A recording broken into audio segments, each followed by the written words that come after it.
Let's begin softly, with the royal world from the outside, because if you were a peasant in medieval Europe, monarchy looked amazing. Gold crowns, stunning palaces, people bowing before you. You could eat bread with actual wheat in it, not 40% sawdust. But inside the castle walls, things were a little different. The higher up the family tree you went, the more the branches were intertwined. Cousins marrying cousins, nephews marrying nieces. That one uncle everyone forgot to tell not to marry the heir, all in the name of keeping power in the bloodline. Unfortunately, the bloodline often looked like a Hefeyrst maze drawn by a tired toddler. So let's drift back now to the basic starting point of every royal story: childhood. Because if you want to understand why some monarchs grew up to start pointless wars over dinner table arguments, it helps to know what their nursery looked like. A royal birth was more like a high-risk political event. Imagine you're a medieval queen. You're 9 months pregnant. You're exhausted. All you want is someone to bring you tea and stop asking how many heirs you've produced. Too bad. When royal labor began, the room filled with midwives, ladies, clergymen, court officials, and sometimes random nobles who wandered in because this is historically important. The idea was to prevent the queen from swapping the baby with a random peasant child, because obviously that was at the top of her to-do list. Privacy didn't exist. If she screamed, everyone heard. If she didn't scream, they worried she was being suspiciously quiet. And when the baby finally arrived, they checked one thing before anything else. Is it a boy? If the answer was no, a variety of disappointed people needed to recalculate their political alliances on the spot. If the answer was yes, celebrations began, often immediately followed by everyone quietly asking, "Okay, but does he look healthy?" Because royal genetics were a coin toss. Sometimes you got a strong, clever king. Other times you got someone described by chroniclers as mild in temperament, limited in understanding, and often confused by doors. Royal childhood raised people who were not their parents. One of the strangest things about royal childhoods is this: kings and queens rarely raised their own children.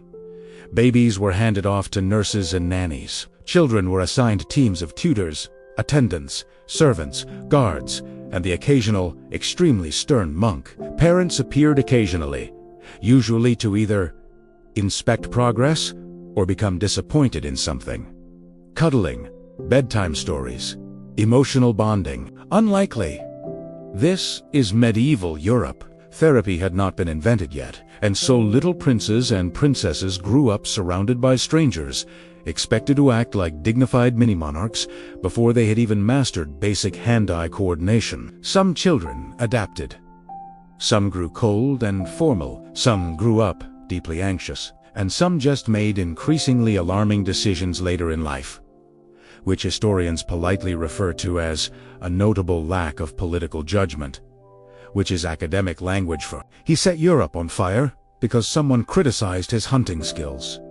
The education of a future king, royal education, depended on gender. Princes learned languages, philosophy, religion, governance, diplomacy, military strategy, and most importantly how to glare at someone who suggested relaxing tax pressure on the peasants. Princesses, meanwhile, learned needlework, piety, perhaps dancing, and how to be calm and obedient during political hostage exchanges, because many royal daughters weren't married off.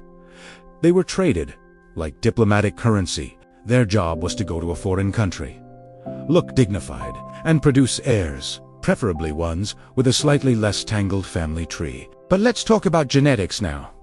Let's face the gilded elephant in the room. Almost every major European dynasty believed in the sacred tradition of only marrying within the noble class. Which sounds noble, until you realize the noble class was basically 12 families, all extremely interrelated, and all enthusiastically recycling each other's DNA like medieval compost. It wasn't unusual for a royal child to have fewer than 10 distinct great. For comparison, you probably have 32. This led to some famous results. Habsburg royals, who could barely stand without help, kings who ruled entire nations but struggled to speak clearly, children who lived only a few days, and heirs who were king at age 4. With a regency council of ambitious uncles already sharpening metaphorical knives, but at the time, no one saw a problem. Instead, they thought, "Ah, yes, another marriage between first cousins. This will go beautifully." It did not. Generally. A soft transition to our first case study. Let's drift gently now to a real example. A family who loved political inbreeding so much, they practically turned it into a competitive sport. We begin, of course, with the Habsburgs. If you've ever seen a medieval portrait of someone with a jaw so prominent, it arrived in the room a full 5 seconds before the rest of the body.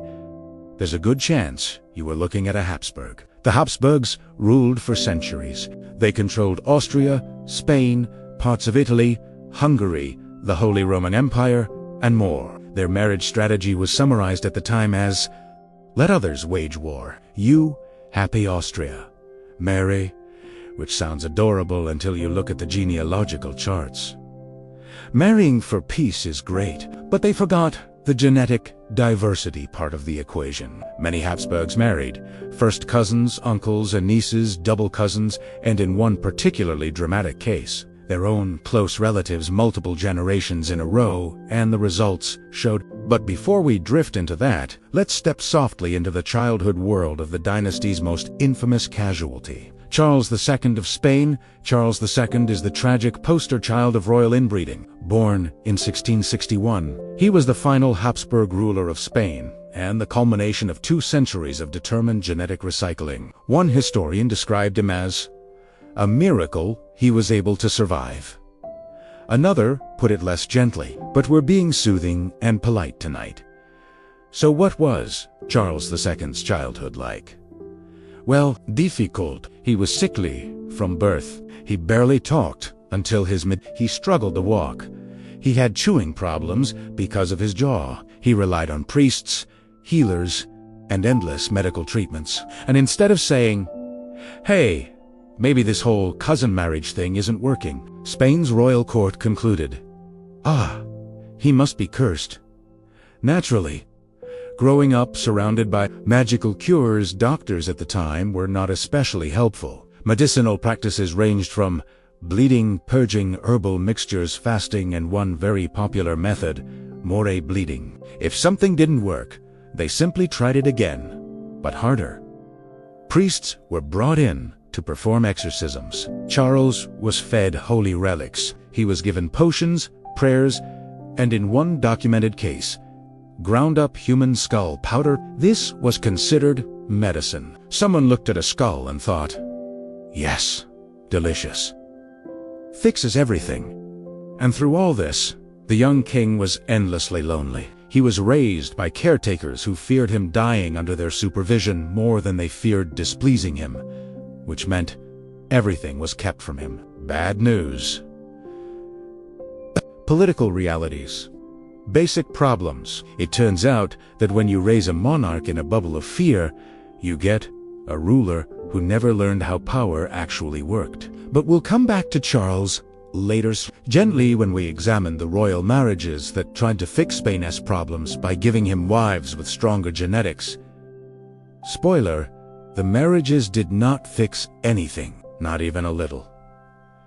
Before we drift forward, a wider view, Charles II wasn't unique. Royal children across Europe grew up in similar conditions, educated by tutors who emphasized obedience, expected to represent national dignity at age 5, pressured to produce heirs, treated like political objects, and often raised without warmth or parental affection. Many monarchs didn't know how to express feelings except through starting a war, raising taxes, or confiscating someone's castle. Therapists would have had a field day if they existed.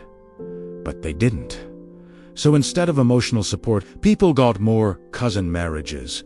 So far, we've settled into the candlelit hallways of Europe's great palaces, where children were expected to grow into perfect monarchs while receiving less emotional support than a medieval chair.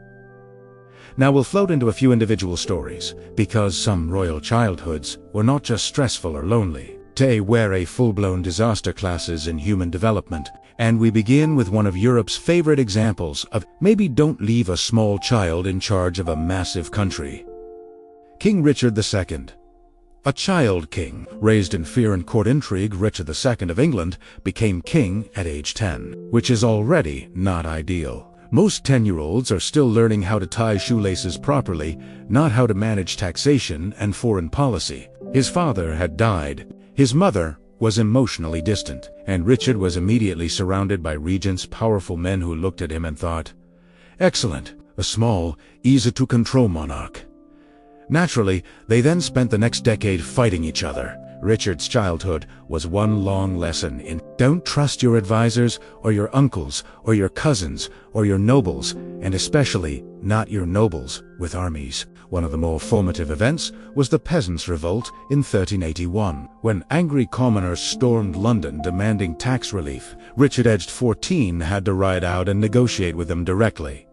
He actually handled it well, calm, poised, confident. Unfortunately, the moment the peasants dispersed in good faith, the government broke its promises and executed the ringleaders. This probably taught Richard two things. Politics is about betrayal. If you show mercy, someone else will undo it, not the greatest emotional foundation for a future monarch. Richard grew into adulthood distrustful, suspicious, and temperamental. He spent years punishing nobles who had frightened him as a child. Historians debate whether he was tyrannical or simply damaged by a childhood of constant pressure. Either way, he eventually lost the crown to a cousin with better military organization. A sad ending. But honestly, when you're put on the throne before puberty, the odds were never great. Let's drift onward. Charles VI of France, the boy who became king and lost his mind in public. Charles VI also inherited the throne as a child. He became king at 11. And, like Richard, he grew up in a court where powerful adults tugged the crown in all directions, like a political tug-of-war. But Charles had something else working against him. A family history of mental illness. And, how do we put this gently, his advisors did not handle it well. By his early 20s, Charles had begun suffering delusions and paranoia. On one famous occasion, while riding with his troops, he suddenly believed his own soldiers were traitors and attacked them, killing several before being restrained. The court immediately interpreted this with the kind of medical reasoning the Middle Ages was known for.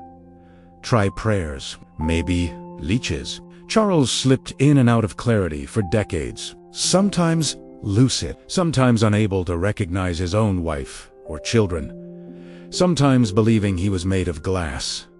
Yes, genuinely. He reportedly worried that if someone touched him, he might shatter like a wine goblet. Now, one would hope that the French government responded compassionately.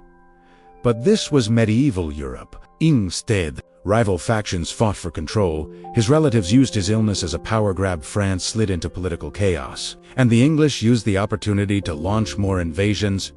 Charles' childhood had taught him obedience, piety, and royal duty, but it had not taught him how to ask for emotional support or medical help because those concepts didn't exist yet, and the kingdom paid the price. Let's glide softly onward. Isabella of Castile. The princess raised in poverty to become a powerhouse, not all disastrous royal childhoods led to weak rulers. Some produced extraordinarily determined leaders. Take Isabella of Castilias, the same Isabella who later funded Columbus and unified Spain. But before she became the most powerful queen in Europe, she had a childhood that could best be described as royal in the technical sense only. Her early years were spent in a drafty, remote castle with very little money, very few servants and meals that would not impress anyone. Her father had died. Her half-brother, now king, sent barely enough money to live on. Isabella grew up watching her mother descend into depression while learning that royal security could vanish overnight. She became cautious, watchful, emotionally guarded. She also became frighteningly still. As a teenager, she was ordered to marry a man chosen for her at political convenience. She said, "No." Royal daughters did not say no. But Isabella said it calmly, repeatedly, and with just enough diplomacy not to get imprisoned. Eventually, she married Ferdinand of Aragon instead, a love match, and a political alliance, which was almost unheard of. Isabella's childhood taught her the greatest lesson of medieval monarchy. If you don't protect yourself, no one else will. And she carried that into adulthood with results that shaped world history, for better and worse. A soft pause before we continue so far. We've seen child kings who were traumatically, underprepared, emotionally isolated, manipulated by ambitious adults, pushed into power before they grew into their own shoes. And yet, these were the lucky ones. At least they survived to adulthood. Many royal children faced a different threat entirely. Dynastic succession. If you had older brothers, you might survive. If you were the older brother, you might also survive. But if you were anywhere else in the birth lineup, well, let's drift quietly into the darker side of royal family problem solving. In royal families, being the firstborn wasn't always a blessing. But being the second, that could be a genuine health hazard. Because medieval monarchies loved clear succession, nothing caused wars faster than the phrase, "Actually, I think I should be king." So ambitious relatives, regents, and advisors often decided to simplify the situation. Not always through violence, though. Occasionally, yes. Sometimes a younger child was simply sent away, pushed into a monastery, married off into diplomatic obscurity, given a title that sounded impressive but came with zero political power, like Duke of Somewhere Cold and Far Away. Please don't make trouble. Let's drift through a few examples of royal children who discovered that their family tree had thorns. The Princes in the Tower, still unsuitable bedtime material. We won't linger here long. This is supposed to be soothing. Not a murder podcast, but England's most famous disappearing heirs deserve at least a gentle mention. The story begins with Edward IV, who died in 1483, leaving behind a 12-year-old son and a brother, Richard, Duke of Gloucester, who had very strong feelings about regency. The boys were taken to the Tower of London for their protection. Historically, that phrase has the same energy as, "Don't worry, everything is fine." Once the princes were inside, their father's marriage was declared invalid. The boys were labeled illegitimate, and Richard helpfully crowned himself Richard III. Shortly afterward, the young heirs disappeared. No official records. No royal funeral host, area silence. Now, many modern historians debate what really happened. Some blame Richard III. Some suggest rival factions. Some believe the boys died of illness. But the takeaway is the same. Being next in line to the throne was dangerous. The English crown was a prize worth fighting over, even if the obstacles were children who hadn't finished learning Latin declensions. Ivan the Terrible's son, a lesson in why family therapy should exist. Let's float over to Russia for a moment. Ivan IV, nicknamed the Terrible, which is rarely a good sign, had a complicated relationship with his children. His eldest son, also named Ivan, was bright, capable, and well-loved by the people. He seemed likely to succeed peacefully. Unfortunately, his father disagreed with him about, well, many things, including military decisions, tax policies, and how Ivan's wife should dress. One day, after an argument escalated, Ivan the Terrible struck his son with a staff. His heir died shortly afterward, which left Russia with a completely unprepared younger son, Fyodor, who was gentle, pious, and not especially engaged in ruling. Historians describe him as good-hearted, mild, and not particularly interested in governing anything larger than a choir, which is sweet, but it left Russia effectively leaderless. If only someone had sat the family down and said, "Let's talk about conflict resolution before anyone grabs a blunt object." But this was medieval monarchy. No one was talking about feelings. Prince John of England, the youngest son who proved everyone right. Sometimes the spare heir survived and then demonstrated exactly why everyone had preferred his older brothers. Prince John, youngest son of Henry II and Eleanor of Aquitaine, grew up overshadowed by his brilliant brother Richard the Lionheart, the impossibly glamorous Aquitaine court, and the general expectation that he would, ideally, do nothing important. John was given the childhood equivalent of a lukewarm internship. Small lands, small responsibilities, Small expectations? Naturally, he reacted by betraying his father, betraying his brothers, attempting rebellion, and eventually becoming king anyway as monarch. He lost most of the Angevin Empire, raised taxes until everyone hated him, started feuds with the church, and managed to cause the barons to write a strongly worded letter. That letter was called the Magna Carta, and it politely informed him, "You are officially terrible at your job." John's childhood probably didn't doom him, but it also didn't prepare him for much, besides bitterness and ambition. Charles the Bold, a prince who absolutely should not have been given responsibility over in Burgundy. Charles the Bold was born into wealth, splendor, and the pleasant political fantasy that Burgundy might one day become a kingdom. He was intelligent, but also ambitious, stubborn, and allergic to good advice. Charles grew up hearing that noble lineage and enough determination could reshape Europe, and technically it could. But only if your decisions were sound. Charles' decisions were not sound. He waged war repeatedly, at high cost, until Burgundy collapsed and Charles himself died in battle, leaving his daughter, Mary, to try to salvage something from the smoking ruins of her father's ambitions. A medieval moral.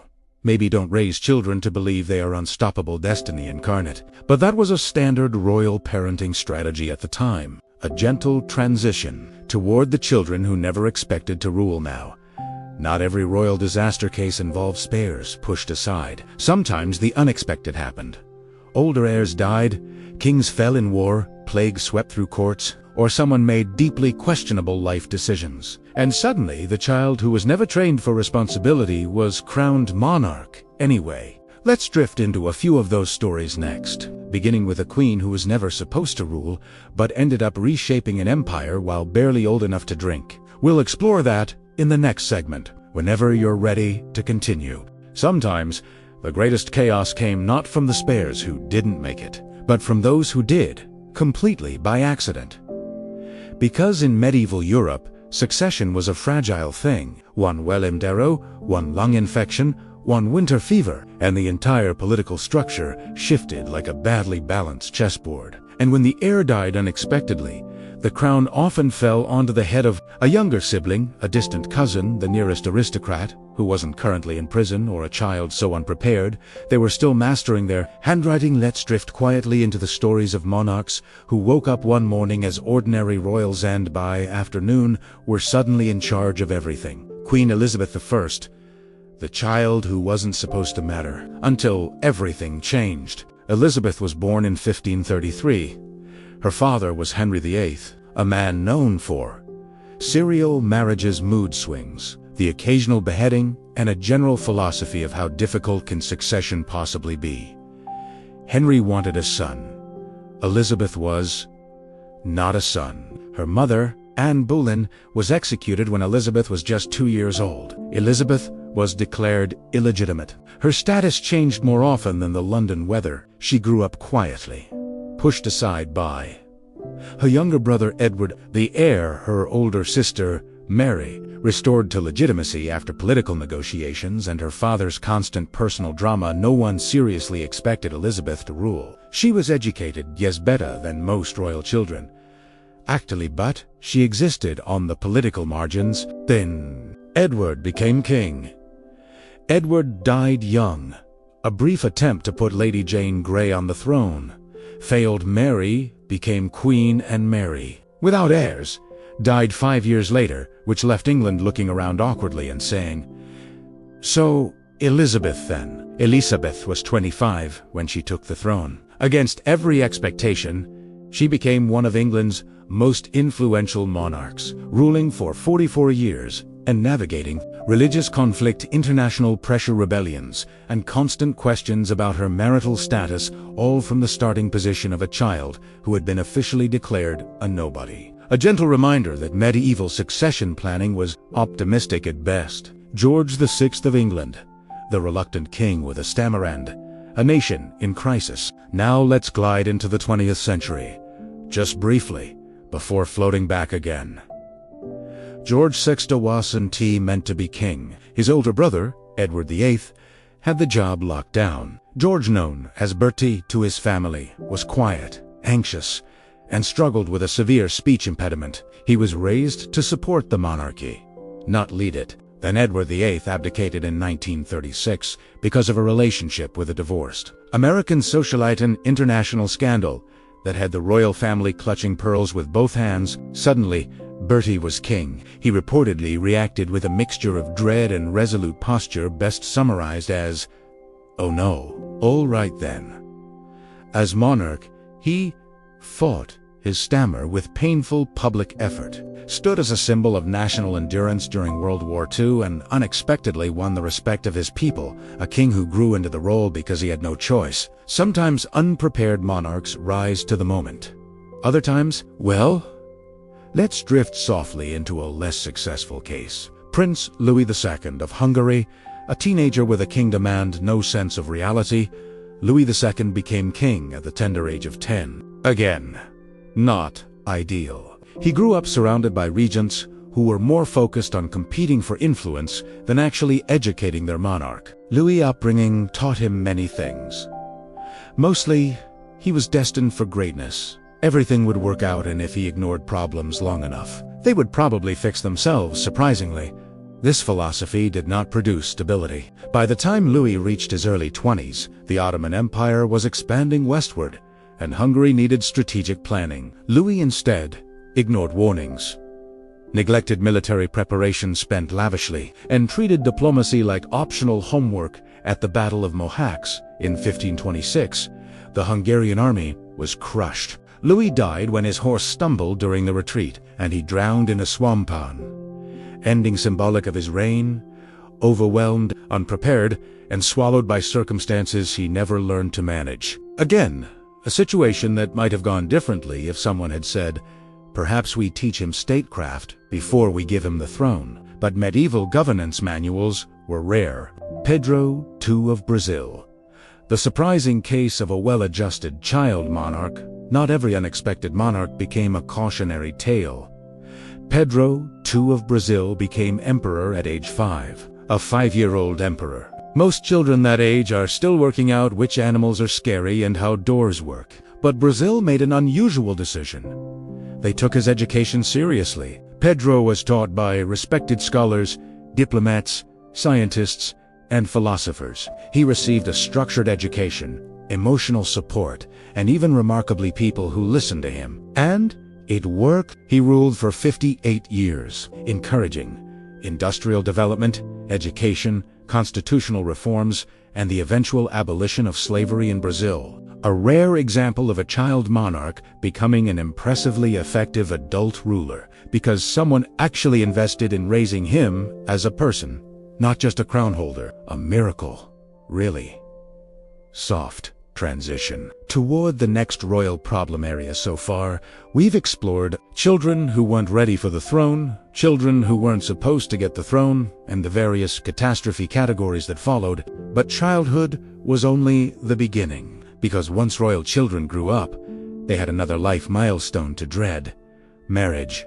And if royal childhoods were lonely, royal marriages were often political, sterile, medically risky, and sometimes genetically disastrous. In the next section, we'll float gently into marriage. For most royals, wasn't about love. It was about land and treaties, and keeping crowns out of the hands of other people who wanted them.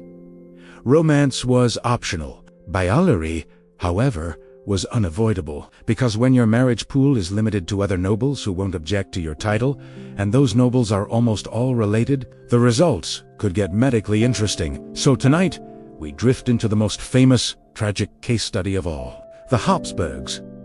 Europe's greatest multi-generation genetics experiment. We touched on them earlier, but they deserve their own stretch of time. Ideally, while everyone's eyelids are starting to droop, the Habsburgs married to expand territory without war, which was efficient, but only if your definition of efficient did not include long-term evolutionary success. They married cousins, double cousins, uncles, and nieces, and sometimes the same close relatives over multiple generations in a row, as if someone looked at a family tree and thought, let's keep it simple. Fewer branches. This strategy led to a famous result: the Habsburg jaw, a medical condition known now as mandibular prognathism, but at the time described by portrait artists as difficult to paint because the chin keeps arriving before the rest of the face. The jaw wasn't the only problem. Over time, the dynasty accumulated fragile health, developmental delays, high infant mortality, and kings who struggled to speak, eat, or manage their kingdoms. And the final tragic product of this dynasty's experiment was the man we mentioned before, Charles II of Spain. When the family tree folded inward, let's drift back to him, but in more detail. Charles II's ancestry was so compressed that of his 32 great-grandparents, only 14 were distinct individuals. Imagine your family tree, except half the branches loop back around into each other like a maze drawn by a stressed-out raccoon. Charles struggled from birth.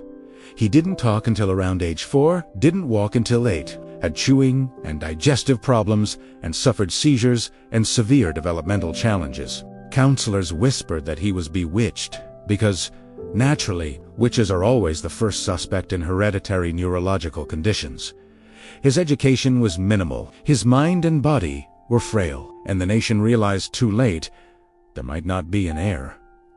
So they decided the obvious solution was marry him. Quickly, repeatedly if necessary. He married twice. First to a French princess, who found herself in the awkward position of being expected to produce an heir from someone who could barely stand without help. Then to a German princess, with similar results. No heir ever appeared. Charles died in 1700 at age 38. In his autopsy, doctors documented a list of medical abnormalities that read like a medieval encyclopedia of genetic red flags. With him died the Spanish branch of the Habsburg dynasty. Europe then celebrated in the traditional diplomatic manner a giant war, because nothing says tribute to a tragic king like a 30-year continental conflict over who now owns Spain. Let's drift on. The Habsburgs were not alone while they were the champions of dynastic inbreeding. They weren't the only ones cultivating family trees, better classified as genealogical Mobius strips. Let's glide over to another dynasty that also knew how to aggressively marry its cousins. The Bourbons. So many marriages, so little genetic distance. The French Bourbon ancestors of Louis XIV. The Sun King also struggled with the whole keep the bloodline pure concept. Though, in fairness, pure was defined at the time as basically the same family, just wearing different titles. Over generations, this led to recessive diseases, poor immune systems, a lineage that could recite a family tree from memory. Because there were only about 9 names, Louis XIV himself married a first cousin.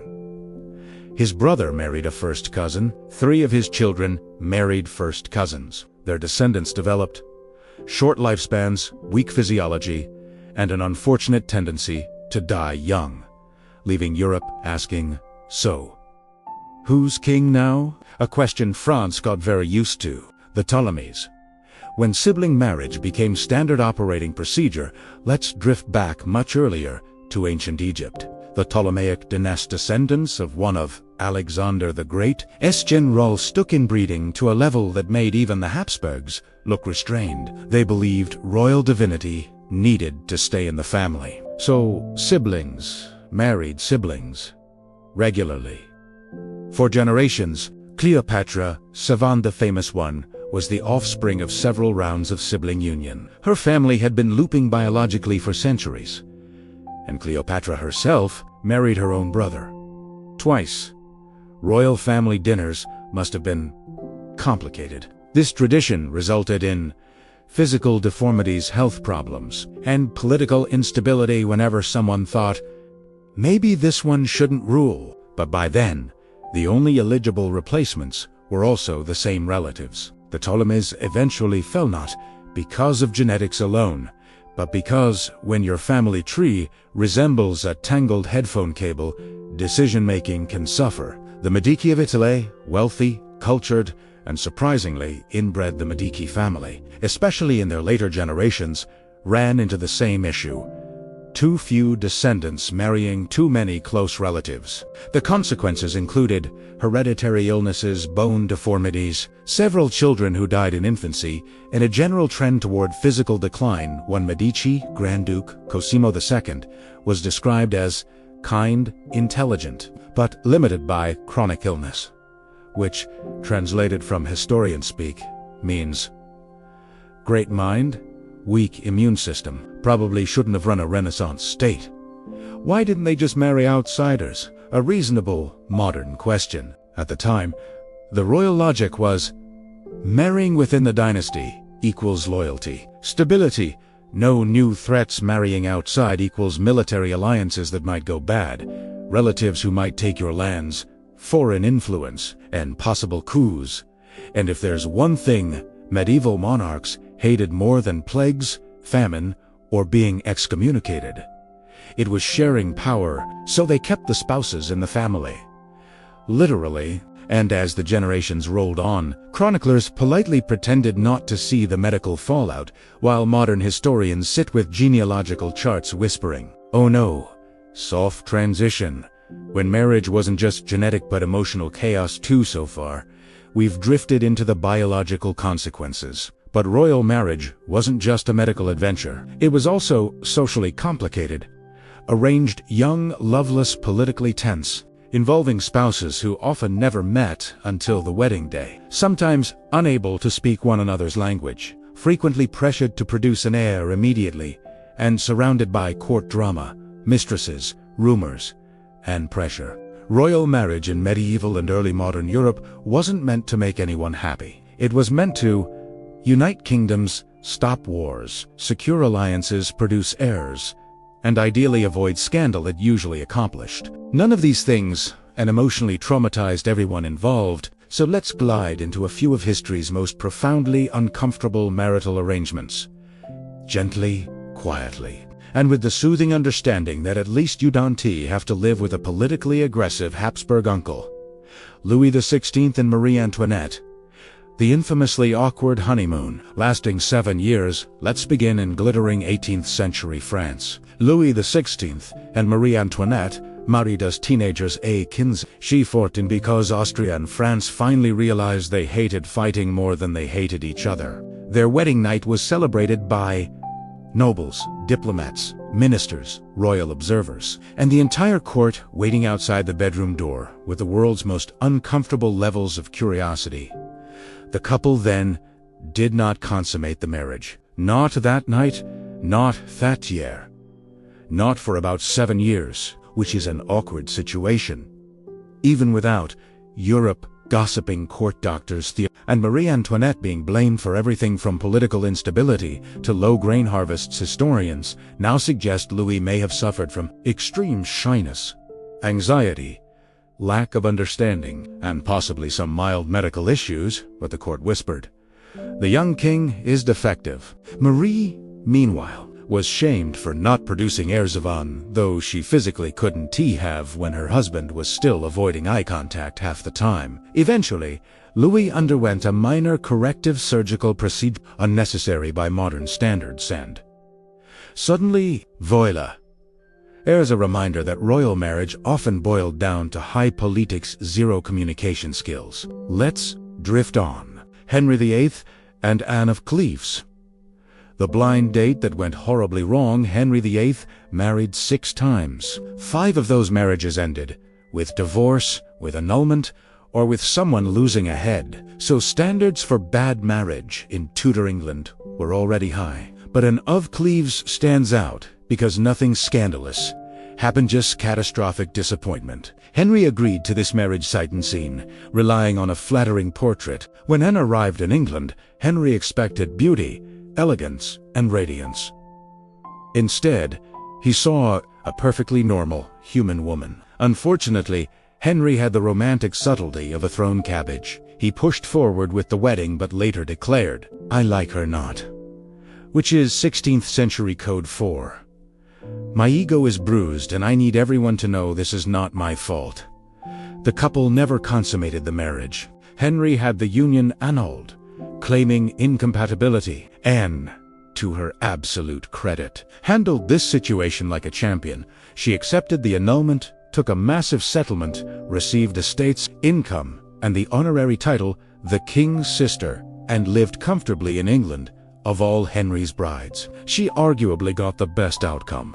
No imprisonment, no execution, nice castles, and did not have to stay married to Henry VIII.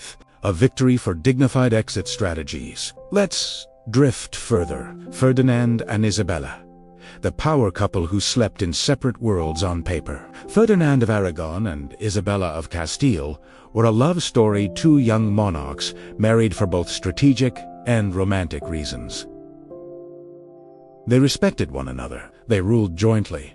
They admired each other's intelligence, and yet they spent most of their marriage physically separated. Not out of emotional distance, but because they were constantly ruling two kingdoms simultaneously. Ferdinand in Aragon, Isabella in Castile, their love letters are polite, but tinged with exhaustion. War politics, endless travel, bureaucracy, and the slight complication of uniting Spain through military conquest. When they did see each other, it was usually to make strategic decisions, hold council, or produce another heir. Life was less a marriage and more a dual executive board. Not tragic, just heavy, relentless, and rarely warm. George IV and Caroline of Brunswick, the royal marriage that turned into a legal comedy. George, Prince of Wales, later George IV, was forced by Parliament to marry someone suitable. He chose Caroline of Brunswick. Well, chose is a generous verb. He agreed under protest, weeping dramatically and insisting he was already committed to another woman. Caroline arrived in England, stepped off the ship, and George reportedly said, "I am not well," which may be history's coldest romantic reaction. Their first meeting was so uncomfortable that Caroline later described George as very fat and not very attractive. George, meanwhile, described his new bride as undignified, unwashed, and underdressed. So the honeymoon began with drinks. A lot of drinks. George got drunk, passed out, and one assumes felt extremely sorry for himself. They managed to produce one child, then separated permanently. Years later, when George tried to divorce Caroline publicly, the House of Lords held an inquiry so humiliating and theatrical it might as well have been a Regency reality show. The public supported Caroline. George's popularity sank, and the royal marriage became one of the greatest domestic scandals in British history. Proof that forced political unions and basic human chemistry do not mix. Philip the Good and Isabella of Portugal. The quiet sadness of a politically perfect marriage. Some marriages looked good from the outside. Respectful, productive, stable, dutiful. Philip the Good, Duke of Burgundy, and Isabella of Portugal had one such union. They ruled together efficiently. They strengthened Burgundy. They shared strategy and mutual admiration, but emotionally, Isabella seems to have lived a deeply lonely life. Philip, despite being the good, had at least 24 mistresses and dozens of illegitimate children. Isabella stayed loyal. She maintained her dignity. She performed every public role flawlessly, and diarists suggest she suffered quietly in the gilded emptiness expected of a political wife.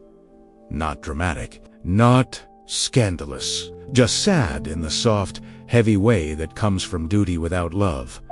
A soft transition because marriages were only the beginning so far. We've seen marriages that never turned physical, marriages that turned political, marriages that turned into lawsuits, and marriages that turned peaceful loneliness into a lifelong occupation. But royal marriages also produced heirs. Many asqueve shin were raised without affection, without privacy, and without expectations of normal human development, which leads us to yet another royal specialty category. Because sometimes, when royalty is raised, without friends, without consequences, without anyone saying no, that's a terrible idea. Please stop. They grow up to do things that range from mildly embarrassing to, yes, the kingdom is on fire again. So, tuck in. Let's float into the velvet-dripped chaos. Charles VI, or Francis, the king who believed he was made of glass, Charles VI, became king at 11. At first, everyone hoped he'd mature into a confident ruler. Instead, he developed one of history's most famous recorded psychological breakdowns. Charles became convinced that his body was made entirely of glass. Any touch might shatter him, and his servants needed to wrap him in reinforced clothing to protect him. Courtiers had too. Move slowly around him, avoid sudden gestures, reassure him constantly that he was intact. At one point, he demanded metal bars sewn into his clothing so he wouldn't, snap in half during a state function. His advisors tried to rule in his name, which mostly resulted in rival noble factions tearing France apart. This is what happens when no one gets therapy. Everyone wants power, and politics meets untreated mental illness. A tragic situation, but one so surreal that you can imagine a sleepless bureaucrat whispering, "Please, sire, we just need you to sign this tax document without screaming." Let's drift on. Peter the Cruel of Castile, a man determined to live up to his nickname. Peter of Castile had many nicknames: the Cruel, the Just, the Lawful, and possibly the guy you avoid at parties. His rule was a whirlwind of executions, suspicion, sudden bursts of vengeance, and occasional attempts to seem reasonable. He famously invited political enemies to dinner, then had them stabbed between courses, which is dramatic, inefficient, and terrible dinner etiquette. Contemporaries couldn't decide whether he was a paranoid tyrant or simply reacting to a ruthless family environment in which betrayal came standard. Modern historians suspect both, but regardless, his reign was a study in, if your interpersonal problems require a standing executioner, it may be time for new coping strategies. Gliding onward, Christian VII of Denmark. The king who never mentally clocked in. Christian VII became king at 16.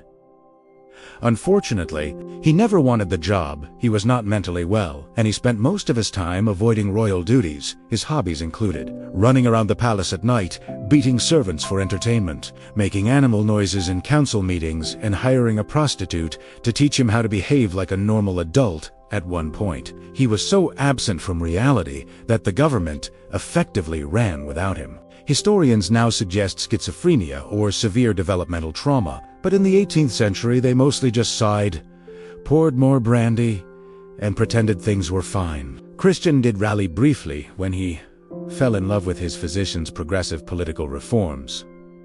Unfortunately, the physician then became romantically involved with the king's wife, Caroline Matilda, so the government ended up as the king is wife and the king is Dr. Rule in Denmark, while the king makes bird noises in the hallway. Eventually the physician was executed. Caroline was exiled, and Christian went back to being elsewhere, mentally speaking. Not a stable dynasty, but undeniably memorable.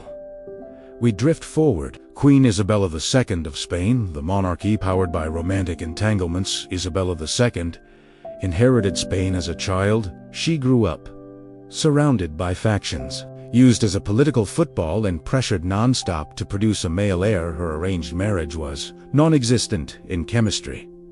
Her husband most likely preferred male partners, so Isabella took lovers, several to some of them, government ministers, generals, advisors, men whose careers rose and fell based on her personal affection. The Spanish press had a wonderful time with this. The public did not. Eventually, Isabella's romantic politics destabilized the monarchy so thoroughly that she was forced to flee Spain during the 1868 revolution. The monarchy fell, in part because too many prime ministers were chosen from the Queen's dating pool. Sometimes personal life really does affect job performance. Floating on, James I of Scotland. A childhood that turned a king into a security hawk. James I of Scotland had one of the worst royal childhoods imaginable. His father was assassinated. He was taken captive by England as a child. He was held hostage for 18 years when he finally returned to Scotland as king. He implemented security like a man who had spent almost 2 decades thinking constantly about assassination. He banned weapons in the court. He increased surveillance. He executed potential opponents. Ironically, despite all this caution, he was murdered in a drainage tunnel beneath a monastery floor while trying to escape assassins. The symbolism is both tragic and painfully on the nose.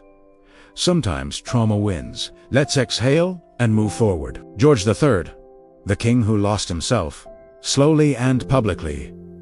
George III began as intelligent, dutiful, conservative, genuinely well-meaning. He wanted to be a good king. He wanted moral governance. He wanted administrative stability. But over time, he began experiencing disorientation, delusions, memory failure episodes became chronic. His advisors hid the truth for as long as they could. Newspapers eventually mocked him as Mad King George. But truly, he was a man in profound mental decline without modern treatment, performing a national role he could not escape. He spent his final years nearly blind, unaware that his beloved daughter Amelia had died months earlier. No tyranny, no scandal, just a quiet tragedy played out in the spotlight of monarchy.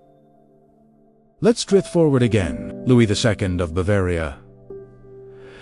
The king who built fairy tale castles instead of governing, Louis II was raised to be king. He wanted to be an opera protagonist, specifically a Wagnerian one. His major decisions included sponsoring Richard Wagner, building Neuschwanstein, Linderhof, and Herrenchiemsee, avoiding meetings, spending government funds on architecture he personally liked. Generals tried to get him interested in army budgets. He would instead commission swan-themed furniture. Eventually, the government declared him unfit and removed him. He died mysteriously a few days later, under circumstances that remain debated. He left behind a ruined national budget, several castles now beloved by tourists, and the legacy of a man who simply wanted to live in an artistic fantasy instead of reality. Honestly, relatively human, just catastrophically expensive. Transition. Where dysfunction meets dynasty. So far, we've seen rulers who became delusional, traumatized, eccentric, paranoid divorce court regulars,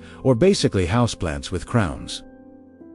Not because monarchy destroys people, but because absolute power, no therapy, constant pressure, political marriages, raised by servants, childhoods tend not to create balanced, emotionally secure adults, which leads us, naturally, to another deeply soothing topic. Royal children were raised in glittering palaces. They wore embroidered baby clothes, slept beneath velvet drapery, and had more titles than teeth. But emotionally, many of them grew up without parents present, without freedom, without affection, and often without the physical health needed to survive past puberty. So let's drift free gently into the cold, gold-embossed world of royal nurseries. A royal childhood was rarely childhood. Most kings and queens were raised from birth with a single job: you will one day run the state. There were a few cuddles. There were many tutors. There were constant reminders that their value depended on political success. Their existence was symbolic. Their childhood was public property, even in infancy. A royal baby could be the difference between war and peace alliances and collapse, power, and extinction for a dynasty, which makes it a little hard to relax and enjoy playtime. Let's look at a few real childhoods that made adulthood complicated. Charles II of Spain, the saddest example of genetic destiny. The Habsburg dynasty kept marrying cousins to keep the bloodline pure. By the time Charles II arrived, the gene pool was not deep, not shallow, more like a muddy puddle. Charles was born sickly, delayed in speech and walking, physically fragile, and with severe developmental issues. His nurses had to help him chew food by moving his jaw manually. Doctors repeatedly announced, "He will not live past childhood." He lived to adulthood, which surprised everyone, including his own physicians. But his upbringing was defined by endless treatments, constant prayers, court factions trying to control him, and absolutely no stable childhood environment. If a modern therapist had gotten hold of Charles at age 6, the session would have begun with, "Okay, but first, who in this palace actually loves you?" The answer would likely have been unclear. We drift onward. Louis XIV, raised in opulence, stalked by fear. Louis XIV's The Sun King is famous for Ballet Versailles, over-accessorizing the concept of monarchy. But his early years were defined by terror. During the civil wars known as the Fronde, rioters literally stormed the palace while young Louis was in bed. He was hurried out of Paris while the people shouted threats outside the windows.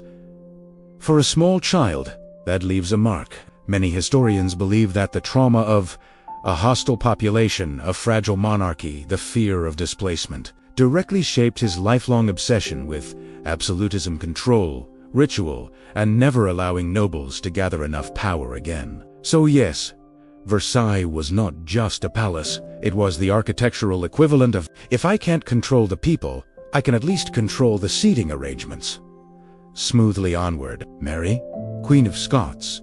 Raised in luxury, raised to lose Mary Stuart's childhood reads, like a fairy tale written by a tired political scientist. She was crowned at 6 days old, raised in the French royal court, educated in languages, etiquette, religion, and politics, surrounded by beauty and refinement, but she was also a pawn in international diplomacy, watched, constantly controlled at every stage. Mary grew up believing she was destined to rule 2 kingdoms. Instead, she returned to Scotland as a young widow and walked into religious civil conflict nobles who didn't want a woman ruling, and a cousin in England who considered her a threat by her early 20s. Mary had experienced 2 arranged marriages, a kidnapping, a forced abdication, and house arrest, not exactly the fairy tale ending the French tutors had prepared her for. The young Louis XV.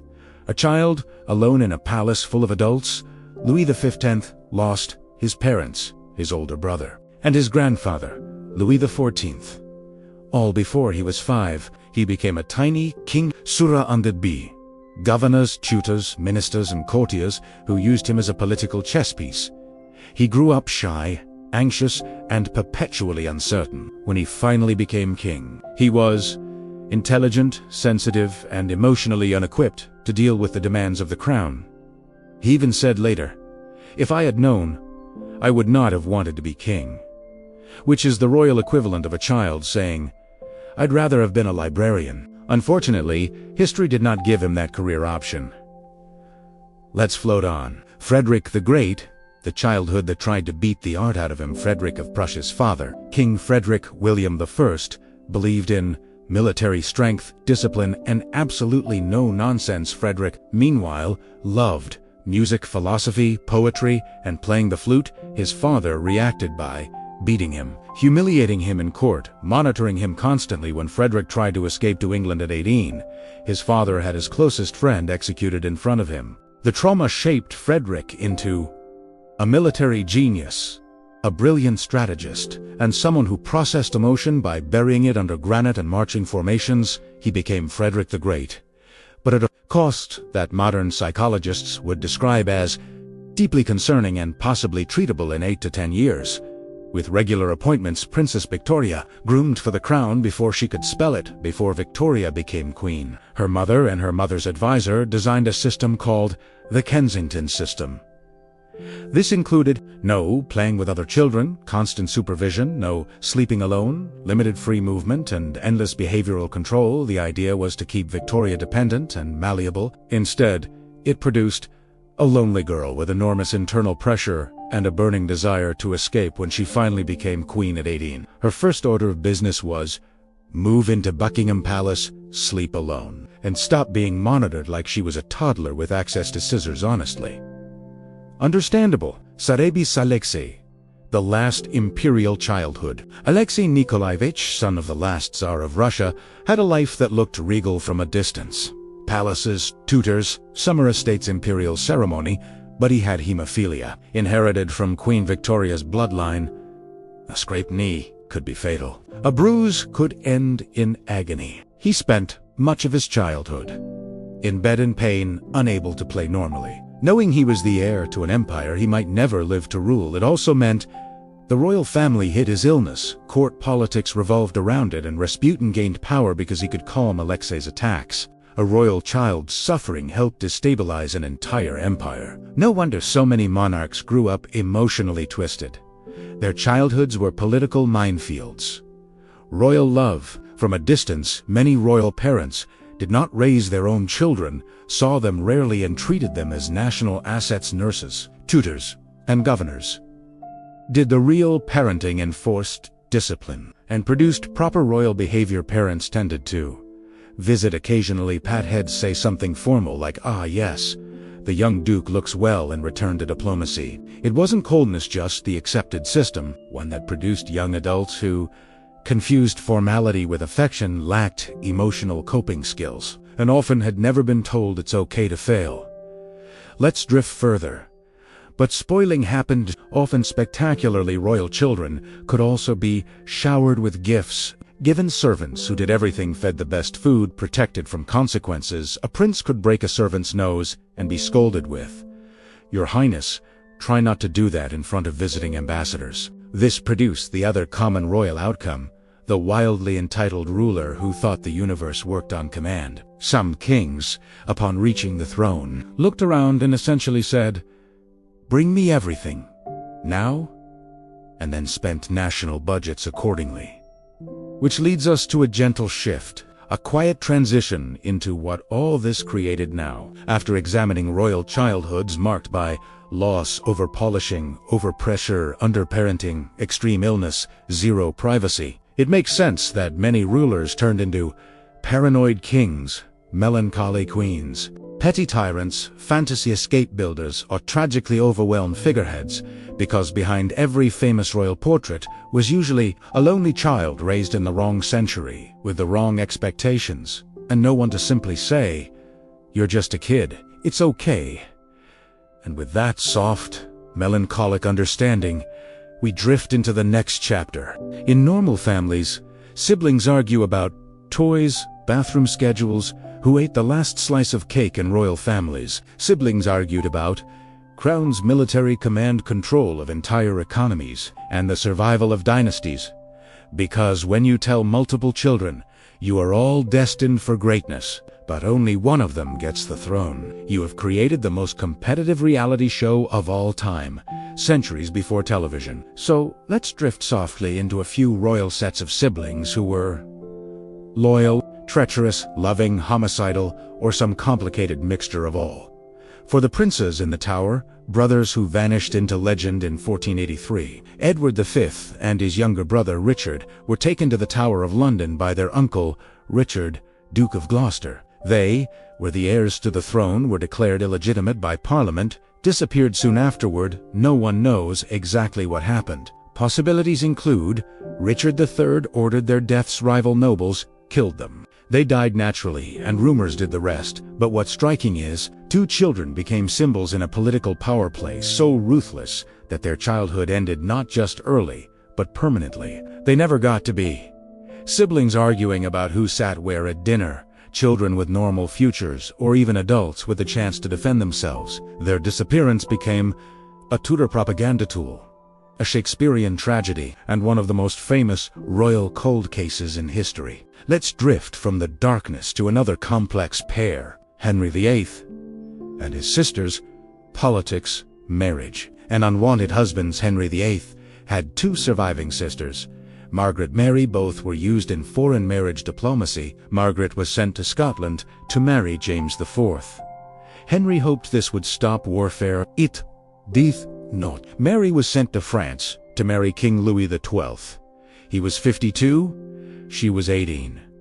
Even in a time of political marriages that earned a collective court wince, Mary later married secretly for love. Henry was furious, but eventually forgave her. The point being, siblings in royal families often had affection, but politics overrode every personal desire. If HBO ever did a miniseries, Margaret and Mary's group chat would have been, "Is Henry ever going to stop using us as continental chess pieces?" Spoiler? No. Onward. Elizabeth I and Mary, Queen of Scots, cousins, who might as well have been sisters. They were not siblings by blood, but they were. Raised with mirrored expectations, trained for rulership, put into competition by history itself, neither ever met in person. Yet their relationship was a decades-long slow-motion disaster, involving letters filled with cautious flattery, spies, assassination plots, deep paranoia, and ultimately, Mary's execution. Elizabeth did not want to sign the death warrant, but she also didn't want to be killed by Mary's supporters, so the relationship had a very painful emotional undertone. I would like to trust you, but history has made that impossible.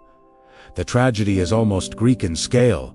Two brilliant women forced into conflict. Because monarchy didn't allow two queens to coexist in peace, we float onward. Louis XIV and Philippi brothers who loved and sabotaged each other. Louis XIV, the son, king, had a younger brother. Duke of Orleans Louis was raised to rule. Felipe was raised to not get in the way. Their mother tried to keep Felipe from competing by dressing him in women's clothing as a child, discouraging masculine pursuits, steering him toward court life rather than military command. Felipe grew up fashionable, charming, dramatic, quite good at holding a grudge the brothers had affection, but also lifelong irritation. When Felipe proved himself a capable general, Louis responded by not allowing him to command a Ginby, because it might overshadow the king. Felipe took his frustrations out by becoming the best-dressed man in France, hosting better parties than Versailles, writing extremely opinionated letters, sibling rivalry, royal edition. The Romanov brothers, one heir and a spare who got along too well. Tsar Nicholas II of Russia had a younger brother, Grand Duke George. Unlike many royals, they genuinely loved one another. They wrote letters filled with jokes, affection, shared hopes for the future. Nicholas expected George to be his strong support in the future. Instead, George died of tuberculosis at 27. Nicholas was devastated. Without a trusted sibling to lean on, he became more isolated, more dependent on questionable advisors, more vulnerable to political pressure in a family where emotional support was rare. The loss of a single brother shifted the fate of a dynasty. Sometimes the absence of rivalry was its own tragedy. We drift ahead. The Spanish Habsburg siblings, so many cousins, so few healthy outcomes, generations of marrying relatives, meant Habsburg siblings often grew up physically weak, frequently ill and dealing with the political consequences of maintaining pure bloodlines. Many of them could barely walk, had difficulty chewing, suffered chronic pain, but they were still pushed into competition for imperial favor. Imagine a group of fragile, overeducated teenagers raised in separate households, packet with dynastic pressure, competing to see who could impress the emperor most. It was less a family and more the world's most exhausting job interview, starting at age 3. Henry II's sons, a family so dysfunctional it inspired Shakespeare. Henry II of England and Eleanor of Aquitaine produced Richard the Lionheart. Geoffrey John. The boys were intelligent, ambitious, and raised to believe they deserved land and power immediately, so naturally, they spent their adulthood rebelling against their father, rebelling against each other, inviting the French to help them fight their own family. Eleanor, their mother, eventually supported the rebellions. At one point, Henry II had 2 sons attacking him, one son switching sides, his wife under house arrest, and personal confidence levels somewhere near absolute zero. The Angevin family motto could have been, "Why argue at Christmas dinner when you can wage full military campaigns?" Onward. Queen Anne and her sister Mary, a relationship torn apart by politics before she became queen. Anne had a close, warm relationship with her sister Mary. They wrote tender letters. They confided in each other. They shared childhood trauma and loss. But then, Mary and her husband William of Orange took the English throne in the Glorious Revolution. Anne sided with the new regime. Court factions poisoned the relationship. Anne's closest friend, Sarah Church, further inflamed things by insulting Mary and William at every opportunity. Eventually, the 2 sisters stopped speaking letters, turned formal, and the old closeness dissolved under political pressure. When Mary died young, Anne wept. It also knew the relationship had never healed. A quiet, slow heartbreak. A gentle transition into larger themes across royal history. We see the same patterns. Multiple children raised for power, only one could succeed. Everyone else needed to carve out a life without overshadowing the heir. This led to brothers killing brothers, sisters trading loyalty for survival, cousins waging wars through letters, assassins, and passive-aggressive treaties, broken or painfully distant relationships behind the crowns, the regalia, the pageantry, where children who might have gotten along beautifully at a normal school, but instead were placed in a lifelong competition with the highest possible stakes. And that competition shaped European wars, alliances, political stability, national destinies. In the modern world, children may be told, "Do your homework, or you won't get into a good college." In royal families, children were told, "Do your homework, or you might destroy an entire kingdom." Slightly higher stakes. The philosophy of royal education: a prince or princess had to be literate, multilingual, politically aware, well-versed in scripture. and able to look poised while being stared at by 6,000 courtiers. The subjects often included Latin, Greek, theologium, history, rhetoric, mathematics, heraldry, law, dancing, swordsmanship, court etiquette, how to look regal while being deeply bored. Their first tutors were often bishops, scholars, humanists, or occasionally grim men who smelled like ink and academic disappointment. The goal was not just to make the child educated, but acceptable to ambassadors who were judging posture, moral character, writing, quality, political awareness, and how well they could speak Latin at age 7. Imagine your parents saying, "Remember to speak clearly when the Pope visits tomorrow." The tutor's education as a weapon. The tutor dynasty never. Subtle treated education as political ammunition. Edward VI. Taught by the best scholars in Europe, he was fluent in multiple languages, brilliant at theology, capable of writing letters that read like doctoral dissertations at age 12. He was capable of arguing passionately about church doctrine with adults. At age 15, he was dying. He became one of history's saddest examples of brilliant education, tragically short life. Elizabeth I. A walking library with red hair. Elizabeth's education was astonishing. She studied under Roger Ascham, some of the greatest scholars of the age. By adulthood she could speak English, Latin, French, Italian, Greek, and understood Spanish well enough to curse diplomatically. She once gave an impromptu Latin speech that made visiting diplomats look like someone had just slapped them with a grammar textbook. Her educated poise became her political armor. She survived court politics, assassination plots, attempts to delegitimize her, because she could outthink nearly everyone in the room. Mary, Queen of Scots, France's most charming exchange student. While Elizabeth was chewing on Greek declensions in England, Mary Stuart was being raised in the glittering French court. Her education emphasized elegance, music, poetry, dance, fluent court French. She was brilliant, charming, emotionally expressive, and slightly unprepared for Scottish nobles who preferred swords to sonnets. Her education made her perfect for a Renaissance court, but not always for dealing with the cold, backstabbing politics of returning to Scotland at 18. The Spanish approach: religion first, everything else second. In Spain, royal children were taught Catholic theology, statecraft, protocol.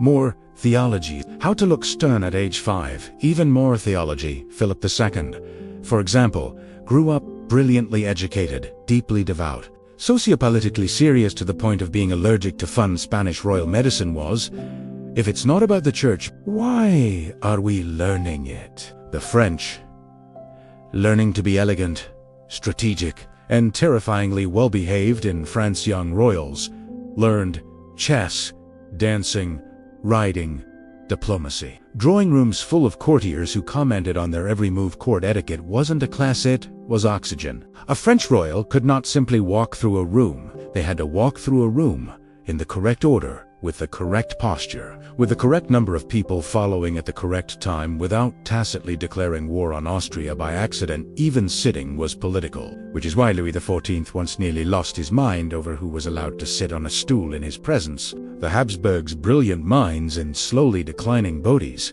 Habsburg children often had excellent intellectual education, but more limited physical resilience due to generations of inbreeding. A typical lesson might include theology, Latin, statecraft, geography, light equestrian training until someone's hip dislocated. Their education emphasized duty, dignity, Catholic monarchy. They learned chess in multiple languages, but were increasingly unable to chew solid food by adulthood. Russia learned to rule, or learned to late. Russian royal education varied wildly.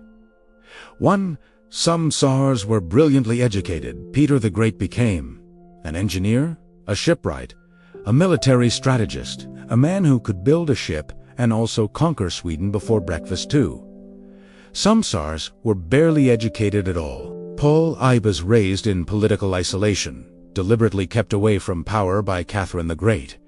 When he finally became Tsar, he made radical changes, alienated the nobility, and got assassinated. Children in Russia were often educated based on who was politically in favor, who was raising them. How paranoid the court currently was not ideal study conditions. Royal education had one fatal flaw. In most royal systems, children learned languages literature, and philosophy, but rarely learned emotional resilience. They were taught how to negotiate treaties, how to maintain protocol, how to quote Cicero, but not how to trust, how to separate personal life from political survival, how to cope with trauma without projecting it onto foreign policy. Many became brilliant leaders, terrible spouses, enormously lonely individuals. This leads us softly to our next topic, to the outside world. Royal life seems like opulence, power, endless parties, endless jewels. But inside the palace walls, it often looked more like isolation, pressure, fear of failure, a never-ending lecture on duty from birth. Royals were conditioned to prioritize duty over play, appearances over emotion, survival over self, and the consequences were quietly devastating. Anxiety in the halls of Versailles. Louis XIV's childhood shaped him into the Sun King, an absolute monarch. A man obsessed with control. The front a series of civil wars during his youth taught him nobles are dangerous. The populace is volatile. You can never be too vigilant, even as a fully grown king. Louis feared conspiracies at every corner. No meeting was too small to suspect betrayal. No dinner too casual to worry that someone would insult him. The palace became a fortress of etiquette, schedule, and constant observation. Anxiety dressed as perfection. Madness and paranoia in England. King Charles VI of France believed he was made of glass. King George III of England experienced repeated mental breakdowns. Paranoia often emerged from isolation in childhood, extreme pressure to succeed. Sudden exposure to political violence. Mental instability was exacerbated by a lack of understanding, inadequate medical care. Court factions whispering at every corner. When advisors treated symptoms as political problems rather than medical ones, monarchs' anxieties only intensified. Generational trauma. Royal families inherited more than crowns. They inherited patterns of fear, overcontrol, repression of natural emotion, obsessive attention to legacy. For example, Queen Victoria grew up under the Kensington system, isolated and hyped. She raised children in similarly strict and emotionally rigid conditions. The psychological weight passed from parent to child, generation after generation. Like, keep your head down, keep your heart small, and remember the crown is heavier than your own happiness. Depression behind jewels. Many monarchs experienced what we now recognize as depression. Elizabeth I lived a life full of political triumphs, but personal loneliness. Marie Antoinette had wealth, beauty, and charm, but lived under constant scrutiny and suspicion. Frederick the Great endured severe childhood abuse and spent much of adulthood projecting trauma into war and architecture. The combination of absolute responsibility, limited emotional outlets, political intrigue, was a breeding ground for melancholy. The loneliness of power. No one, not spouses, siblings, or children, could truly share the burden of absolute monarchy. Even advisors and courtiers were even family members were political actors first. Royalty was trained to distrust, strategize, suppress emotions, all from a young age. The result? Loneliness that could not be soothed by wealth, parties, or public adoration. How this shaped decisions. Psychological stress often translated directly into governance. Paranoid rulers overreacted to minor rebellions. Insecure monarchs micromanaged advisors, wasting resources. Trauma in youth influenced marriage choices, diplomacy, and succession planning. For example, Charles II of Spain's frail health and sheltered upbringing contributed to his inability to produce heirs. Peter the Great's father's harsh rule drove him toward radical reforms, militarization, and obsessive control. George III's mental decline during adulthood affected England's response to political crises. History is full of such examples where personal psychology shaped nations. A gentle reflection. We can drift gently and notice that behind all the crowns, jewels, and ceremonious spectacles were human beings, vulnerable, shaped by upbringing, haunted by pressure, struggling to reconcile self with duty. And sometimes, despite every advantage in wealth, intellect, and education, they were profoundly human in their flaws. Soft transition to the next theme. Having explored royal childhoods, dysfunctional marriages, petty rivalries, psychological burdens, we now turn to the quieter, lingering consequences. History is often written as battles, treaties, kings triumphing or losing, but behind every major event is a quieter truth. The personal lives of rulers, how they were raised, how they loved, how they feared subtly nudged nations in one direction or another. The Spanish Habsburgs and the end of a dynasty. Charles II of Spain died in 1700 without an heir. This wasn't merely a political problem, it was the inevitable result of generations of inbreeding, fragile health, childhood trauma, and restricted development. The result, the War of Spanish Succession. Europe exploded into conflict, not because of grand strategy alone, but because a child's genes and upbringing limited his ability to rule. A reminder that history is not only made by policy, but by biology and childhood. Louis XIV's centralization of power. Louis XIV, shaped by the trauma of the Fronde, spent decades building absolute monarchy. Versailles became the physical embodiment of his anxiety. Nobles were distracted with etiquette instead of plotting rebellion. France centralized power in a way that prepared and destabilized the state for the coming century. A childhood of fear translated into a lifetime of meticulous control. And ultimately, the French Revolution, a kingdom strained by debt, endless wars. Louis didn't plan these outcomes. They were echoes of a boy scared in a palace under siege. The British royal family and parliamentary power. George III's mental health crises, combined with personal insecurities and isolation, influenced England's political landscape. Advisors effectively governed during his episodes. The American Revolution coincided with periods of his mental decline. Public perception of a mad king shaped loyalty, policy, and colonial relations. Sometimes, history moves not from strategy, but from vulnerability and circumstance. Dynastic marriages and European conflicts, the endless inbreeding of the Habsburgs, Bourbons, and Ptolemies, didn't just create fragile rulers. It created fragile political alliances. Marriages meant to secure peace often led to dynastic crises. Infant mortality disrupted succession plans. Interpersonal dynamics determined who would inherit, who would fight, and who would be excluded. War, rebellion, and diplomacy were often extensions of very human failures. Psychological ripples across generations, royal trauma, paranoia, and loneliness didn't disappear with a single ruler. The children of troubled monarchs inherited both genetics and upbringing. Dynasties perpetuated patterns of control, fear, and isolation. Nations were subtly shaped by personalities molded in palaces, often unseen by historians at first glance. In other words, tiny psychological events: how a child was raised, or a king reacted to stress code across continents. Small decisions, big consequences. Consider a king refusing to marry an outsider. Inbreeding fragile heirs.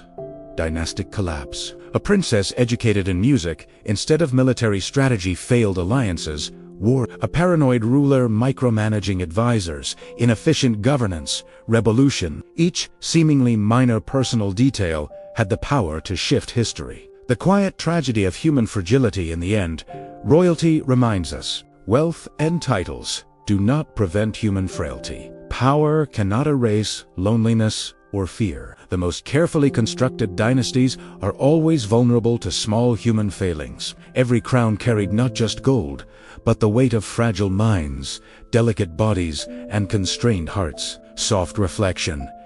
As we drift toward the close of our journey tonight, it's worth noticing. Behind every historical narrative is a personal story. Behind every war, treaty, and coronation lies a childhood, a marriage, a psychological struggle. And often, the outcomes were not determined by strategy alone, but by the quiet, human details that history books sometimes overlook. We can drift slowly now, imagining palaces dimmed at night, candles flickering, children sleeping in gilded beds, unaware of the enormous responsibilities awaiting them.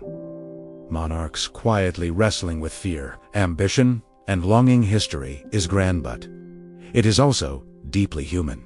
As we settle into the dim glow of our historical candlelight, it's comforting and oddly soothing to realize that every crown hides a human. Every throne carries a burden. Every page of history is quietly shaped by the emotions, anxieties, and small decisions of those who wore silk and jewels royalty as mirrors of humanity through the centuries. We've seen monarchs who were sickly children with fragile bodies, overpressured adolescents forced into marriages for diplomacy, paranoid rulers controlling entire nations from childhood fears, brilliant minds trapped in gilded cages, siblings fighting for attention, affection, or survival. They were often awkward, petty, lonely, dramatic, sometimes cruel, sometimes just bewildered, but at the heart of it, they were human. Even in their grandeur, even in their titles, te filthfear grief, longing, and occasional absurdity, just like anyone else.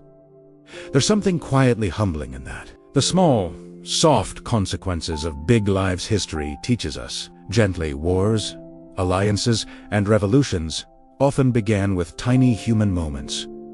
A fearful child, a jealous sibling, an ill-advised marriage, personal psychology, anxiety, depression, trauma ripples outward into nations. Even the most meticulous planners cannot fully control the human element. It's calming, in a strange way, to imagine that the course of history often hung on moments so delicate, so mundane, and yet so consequential. A spilled cup of tea in a palace nursery could have mattered. A forgotten letter, a whispered insult, a child left alone could have changed dynasties. History is made in monumental events, yes, but also in the soft, unnoticed moments that are almost too small to see. A gentle pause for reflection, so as you lie back, drifting toward sleep, consider the world's great monarchs were children once. They were messy, anxious, fragile, and imperfect. The same forces of love, fear, jealousy, and hope shaped their days as they shape ours, and maybe there's comfort in that.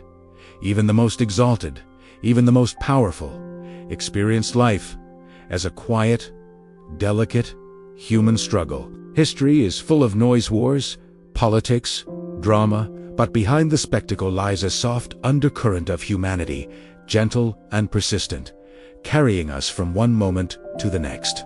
A whispered farewell tonight. We've wandered through the fragile and bizarre childhoods of royals, dysfunctional marriages, and sibling rivalries, paranoia, eccentricity, and psychological burden, the ways small. Human details ripple across nations and centuries, and as we drift from these gilded halls into the calm of night, we can carry with us compassion for lives lived under impossible pressure, a quiet awareness that history's grand events are made of human hearts, and a sense of calm, knowing that the human story, no matter how absurd or tragic, is always worth witnessing. Close your eyes, take a slow breath, and imagine the palace corridors empty, the chandeliers dimmed, the distant echoes of royal footsteps soft into silence.